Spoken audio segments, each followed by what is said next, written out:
자, 스튜디오에 세 분 지금 일단 나와 계십니다. 김광덕 전 한국일보 정치부장, 신은숙 변호사, 성공회대학교 최진봉 교수님 세 분이십니다. 어서 오십시오. 네. 안녕하세요. 자, 이 YTN 여론조사가 나왔습니다. YTN 여론조사가 지금 뭐 여론조사가 상당히 많이 나오는데 이게 후보가 선출된 직후부터 실시한 여론조사라는 측면에서 상당히 의미가 있습니다. YTN이 서울신문과 함께 여론조사 마이크로밀 인브레인에 의뢰한 여론조사인데요. 자, 지금 화면에 나오고 있습니다. 이것이 지금 그 다자 대결이 육자 대결, 타자 대결이죠. 뭐 이렇게 됐을 때 문재인 후보, 안철수 후보가 5% 차이입니다. 그죠? 네. 근데 5명도 오차 범위 내에 합니다. 오자 대결 구도 한번 볼까요? 오자 대결도 오차, 이것도 오히려 줍니다. 자, 사자 대결 같은 경우에는요. 범보수 후보가 홍준표 후보로 압축됐을 때는 2.6%고요. 차이가 문재인, 안철수 두 후보 차이가 이것이 홍준표 후보가 아니라 유승민 후보로 단일화됐다고 가정을 했을 때는 2%로 격차가 줄어듭니다. 그리고 3자 대결의 경우에는 안철수 후보가 문재인 후보를 3자 대결의 경우에는 누르는 것으로 나타납니다. 자, 양자 대결도 역시 안철수 후보가 문재인 후보를 누르는 것으로 나타납니다. 자, 여러분이 보셨습니다만 지금 이렇게 지금 이 결과가 나오는 것, 그러니까 안철수 후보가 상당히 약진을 하고 있는 것은 사실이에요. 엄청난 속도로 지금 올라가고 있는데 그 이유가 뭐라고 보십니까? 네, 하여튼 제가 어저께 안철수 전 대표가 후보로 공식 선출되지 않았습니까? 그래서 이 안철수 전 대표의 지지율 상승의 이 추세 굉장히 가파르게 오르고 있는데 제가 대선을 저도 이제 92년 대선부터 취재했습니다만은 이렇게 짧은 시간 내에 이렇게 가파르게 상승하는 경우는 거의 없었던 것 같아요. 근데 그 이유는 일단 저는 크게 한 3가지로 봅니다. 하나는 이번에 그 후보로 선출되는 과정에서의 경선 흥행에 따른 컨벤션 효과가 하나 있는 거고 또 하나는 민주당 경선이 이제 마무리되면서 거기에 안희정 지사를 지지했던 표 중에 지금 여론조사 분석상으로도 한 절반 가량 이상이 안철수 전 대표로 지지층이 옮겨오고 있는 현상이 생기고 있다는 거. 그게 두 번째 요인이고요. 세 번째는 현재 문재인, 안철수 양강구도 5사람의 후보가 나오더라도 양강구도로 갈 가능성이 높아지자 그동안 샤이 보수들이 안철수 전 대표한테 많이 몰려들고 있는 현상, 전략적으로 이런 것들이 모아지면서 안철수 전 대표의 지지율이 급상승하고 있다 이렇게 생각이 됩니다. 자, 저희가 그 YTN 여론조사를 분석을 해보면은요. 지금 손학규 전 대표를 지지했던 표의 60.8%가 안철수 후보에 간 것으로 나타났고요. 안희정 지지자의 51.5%가 안철수 후보를 흡수했고요. 남경필 지지자의 67.5%로 안철수 후보가 흡수를 했고 이재명 지지자의 30.2%가 역시 안철수 후보로 올라갔다는 거예요. 그렇죠. 이거는 그러니까 사실 이재명 시장의 지지자까지 올라갔다라는 건 상당히 안철수 후보의 흡수력이 이게 대단하다는 크다고 볼 수 있죠. 나온다라는 그러니까 이재명 후보 빼고 나머지 후보들은 대체적으로 중도 보수적 성향을 갖고 있고 그런 정책들을 주장했던 분들이에요. 그분들의 대부분 절반 이상이 전부 다 지금 안철수 후보를 지지하는 것으로 나와 있고요. 이재명 후보 같은 경우에 선명성을 강조하다 보니까 아무래도 더 많은 숫자가 문재인 후보를 지지하는 것 같지만 그러니까 숫자적으로 보면서 안철수 후보에게 더 많은 사람이 갔다고 볼 수 있죠. 그거는 보수나 중도 성향을 갖고 있는 사람들이 마땅히 지지할 후보가 지금 나타나지 않은 상황에서 지금 현재 홍준표 후보나 아니면 유승민 후보가 어느 정도 지지율이 받쳐주면 그쪽으로 쏠릴 가능성이 있지만 지금으로서는 당선 가능성이 더 높은 사람에게 지지하려는 성향을 보이는 것 같습니다. 그래서 중도나 보수 성향의 사람들이 지지할 후보가 없다 보니 문재인 후보보다는 안철수 후보를 지지하는 그런 양상을 보이고 있다고 볼 수 있겠습니다. 근데요, 궁금한 게 뭐냐면 이 여론조사에서 당선 가능성을 물어봤을 때는 문재인 후보가 1위입니다. 그 CG가 있으면 한번 봤으면 좋겠는데요. 당선 가능성이 문재인 후보가 압도적으로 1위를 했다라는 거. 근데 실제로 지지율 차이는 이렇게 나오고 있다는 거. 보세요. 62.1이에요. 문재인 후보가. 안철수 후보는 24 정도밖에 안 됩니다.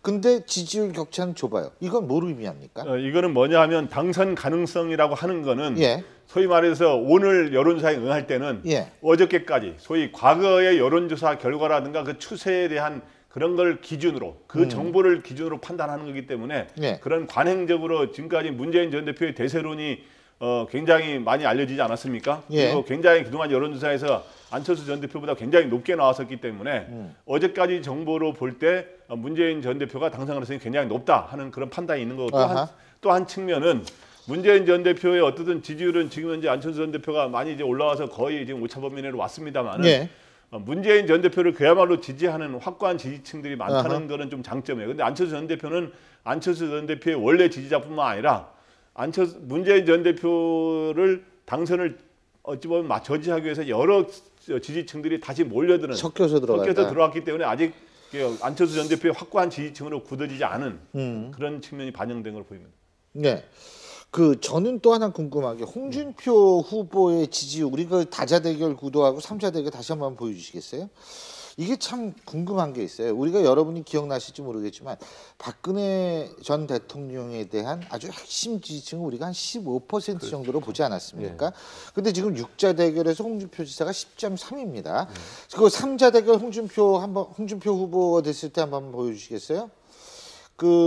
3자 대결을 했을 때라고 가정을 해도 지금 4자 대결이죠. 홍준표 후보로 단일화됐을 때 11.4예요. 그렇죠. 자, 그렇다면 이게 6자든 4자든 홍준표 후보한테 가는 게 15%라고 우리가 생각했던 박근혜 전 대통령의 핵심 지지층이 지금 몰리지 않고 있다라는 건데, 그럼 이 표는 어디로 갔어요? 나머지 그것도 사실 안철수 후보한테 갔다고 봐야 돼요. 무슨 말이냐면 박근혜 전 대통령을 지지했던 사람들 중에도 본인의 표가 사표가 되거나 또는 보수를 대변할 수 있는 중도 보수를 대변할 수 있는 후보가 당선되기를 간절히 바라는 마음이 어찌 보면 당선 가능성이 높은 쪽으로 밀어주는 쪽으로 가는 거죠. 전략적 선택을 했다고 볼 수 있고요. 홍준표 지금 후보 같은 경우에는 지지율이 거기서 10%대에서 올라가지 못하고 있는 상황이에요. 그럼 본인이 행사하는 그 유권자의 표 자체가 아무런 영향을 못 미치는 것보다는 차라리 중도 보수 성향을 보여주는 안철수 후보라도 당선시키는 것이 싫은 사람을 당선시키는 것을 막을 수 있다고 판단했기 때문에 그렇게 하는 거죠. 네. 그래서 지금 현재 박근혜 전 대통령의 지지층 탄핵에 반대했을 때 보면 확고하게 15% 이상이 그 정도 반대했거든요. 나오죠. 그 사람들이 지지층이고 그게 이제 소위 태극기 집회 세력이라고 볼 수 있어요. 그런데 지금 현재 소위 홍준표 이 후보는 15% 지지를 이끌어내지 못하고 있다는 것은 태극기 세력이 지금 오히려 나뉘고 있다는 거죠. 홍준표 후보를 지지하는 사람과 전략적으로 오히려 문재인 전 대표의 저지 위에서 안철수 후보를 넘어가는 그러한 거로 나뉘고 있는 셈인데 결국에는 안철수 전 대표는 당선하고 승리를 하려면 진보 계층에서는 지금 한 70% 이상이 문재인 전 대표를 지지하고 있거든요. 근데 중도층에서의 서로의 지지는 서로 어찌 보면 반분하고 있는 상황이기 때문에 안철수 전 대표는 태극기 집회 세력의 지지도 절반 이상을 가져와야 당선권에 육박할 수 있는 그런 측면이 있습니다. 자, 그리고요. 지금 상황이 이렇게 되니까 문재인 후보 측에서는 이제 안철수 후보를 적폐 연대라는 식으로 지금 몰고 있는데, 안철수 후보 측은 난 연대 안 한다고 얘기를 했다. 근데 왜 나한테 적폐 연대라고 하느냐? 그리고 안철수 후보는 그러면서 얘기하는 게 문재인 후보한테 패권 세력이다 이렇게 얘기를 하고 있는데, 글쎄 이런 공방이 좀 어떻게 지지율에 영향을 미칠까요? 영향을 미친다고 봐야죠. 제가 볼 때는 안철수 후보의 공격 포인트가 훨씬 더 설득력이 있을 가능성이 높아요. 다시 말씀드리면 아까 지적하셨던 것처럼 안철수 후보 같은 경우는 절대 연대 안 한다고 얘기해요. 제가 볼 때는 인위적인 연대 안 할 겁니다. 왜냐하면 아까도 지적해드렸듯이 유권자들의 자발적인 연대가 가능해지기 때문에 지금 상황에서 굳이 자유한국당이나 바른정당과 연대를 하는 것이 도리어 본인한테는 불리할 수 있어요. 지금의 지지층 일부가 빠져나갈 가능성도 충분히 고려해 볼 수 있거든요. 그렇기 때문에 문제가 된다고 보고 다만 문재인 후보 같은 경우에는 지금도 민주당 내에서도 비문과 반문이라는 정세가 남아있는 상황이에요. 그렇다고 하면 이런 공격을 통해서 아직 마음을 정하지 못한 민주당 내에 또 다른 세력들을 끌어올 수 있는 하나의 포인트를 잡을 수 있다는 것이죠.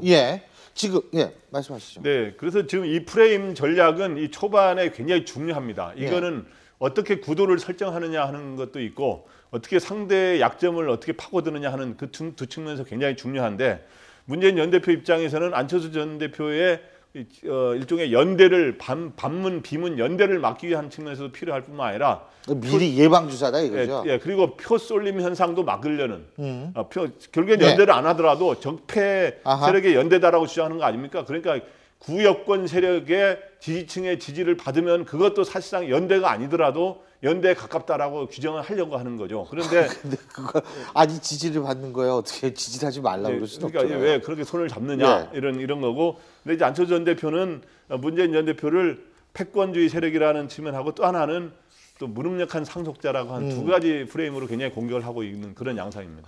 근데요, 지금 아까 최진봉 교수님께서 말씀하셨듯이 지금 이제 또 민주당의 세력을 좀 끄집어내려고 한다. 오늘 근데 민주당을 내일 탈당기를 내니까 아직까지는 더불어민주당 소속입니다. 더불어민주당 이현주 의원이 탈당하겠다고 선언을 했습니다. 그렇죠. 예, 그리고 안철수 후보를 돕겠다라고 얘기를 하고 국민의당행을 결정을 했어요. 그렇죠. 자, 우리가 여기서 주목할 건 추가 탈당이 있을 거라고 보십니까?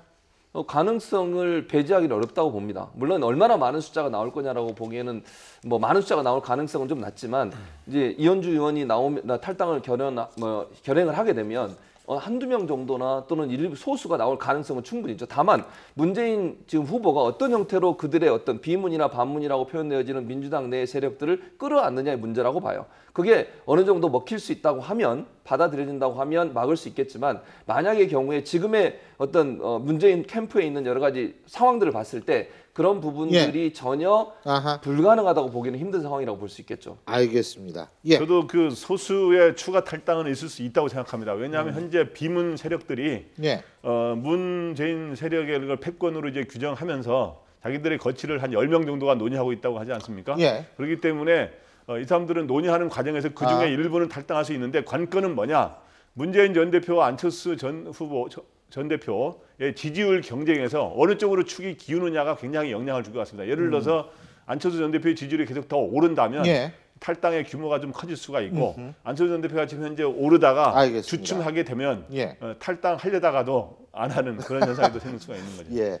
저도 사실 그렇게 될 것 같은데 이 계속 올라가는 상승추세가 유지된다면 상당수가 나올 수 있을 것이라는 분석도 있더라고요. 그래서 그걸 좀 지켜봐야 될 것 같고요. 자, 홍준표 경남지사 하면 여러분 어떤 생각이 드십니까? 이 치밀한 계산 아래 막말처럼 하지만 엄청난 계산 속에서 나온 말이다. 뭐 이런 분석도 많은 분이 바로 홍준표 후보인데요. 자, JTBC에 출연해서 손석희 사장하고 설전을 벌였습니다. 그리고 여기에 대한 좀 비판 여론이 형성되니까 홍준표 후보는 여기에 대한 입장을 밝히면서 이번 대선을 또 사자구도로 정의한 이유에 대해서도 언급을 했습니다. 근데 유승민 후보는 여기에 대해서 말도 안 되는 소리다. 지금 이런 입장인데요. 어떤 얘기인지 관련 발언 직접 듣고 얘기 나눠보겠습니다. 신경전을 한 게 아니고 손 박사하고 저는 오랜 교문이 있는 사람입니다. 그 시청자들이 재미있었을 겁니다.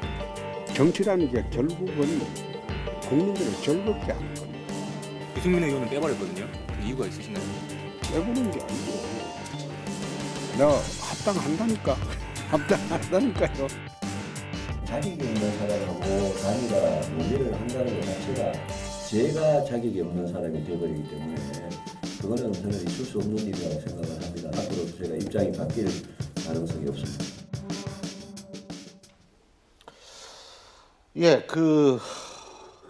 어제 그 인터뷰 저 대법원 판결 이런 거 얘기니까 아니 당신도 지금 재판 중 아닙니까 이렇게 얘기하고 이런 거 물론 보는 사람은 재미는 있어요 진짜 전 홍준표 후보의 얘기가 틀렸다고 생각하지는 않는데 그런데 이게 문제는 대선에 긍정적인 효과가 있느냐 또 다른 문제거든요. 어떻게 보세요?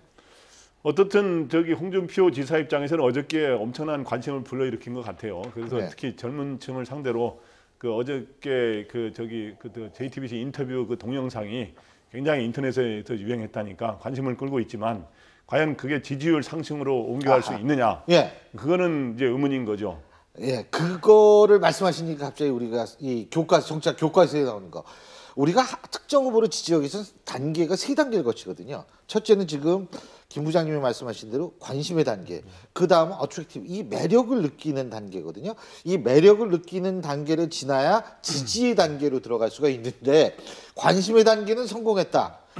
우리 최진모 교수님 전국이시잖아요. 네, 어떻게 보십니까? 저는 관심을 받긴 받았지만 그게 예. 긍정적이냐 부정적이냐를 봐야 될 것 같아요. 관심을 많이 끈다고 해서 물론 노이즈 마케팅처럼 예. 관심을 많이 끌어서 인지도를 높인다고 하는 긍정적인 면도 있지만 홍준표 지금 후보 같은 경우는 인지도를 높이려는 필요가 있는 건 아니잖아요. 본인의 정책이라든지 본인이 예. 보여줄 어떤 그 대통령으로서의 어떤 능력이란 이런 걸 보여줘야지 말꼬리 잡고 저렇게 설전하는 걸 통해서 사람들이 클릭을 많이 유도한다고 해서 과연 홍준표 지사 후보에게 유리할 거냐? 저는 개인적으로 그렇게 큰 영향을 줄 거라고 보지 않습니다. 도리어 저런 부분들이 어찌 보면 또다시 안철수 후보를 밀게 만드는, 거기서 떠나서 안철수 후보로 옮기게 만드는 요인으로 작용할 것이지 본인이 많이 사람들한테 설왕설래한다고 해서 그것이 반드시 예. 홍준표 후보에게 긍정적인 영향으로 갈 가능성은 낮다고 봅니다. 아하. 그리고 그 저기 뭐야 자꾸 유승민 후보 빼던데 그건 뭐 어떻게 보세요? 예? 어차피 보수의 적통성을 놓고 누가 있느냐를 경쟁하는 단계죠. 초반에 예. 초반에 기선을 제압해야 된다고 보는 건데 홍준표 후보는 아예 유승민 후보는 아예 없는 걸 전제로 한 사자 구도를 이야기를 계속하고 있고 예. 그러니까 유승민 의원은 이거에 또 맞서가지고 지금 대법원 재판하면 어떻게 될지도 모르는 무자격자 후보가 지금 나오고 있다라고 해서 서로 물러나라. 예. 내가 보수의 적통이다라고 아하. 하는 그런 경쟁을 삿바싸움을 벌이고 있는데 결국은 그래서 보수 후보 단일화는 저는 되기가 어렵다고 봅니다. 예.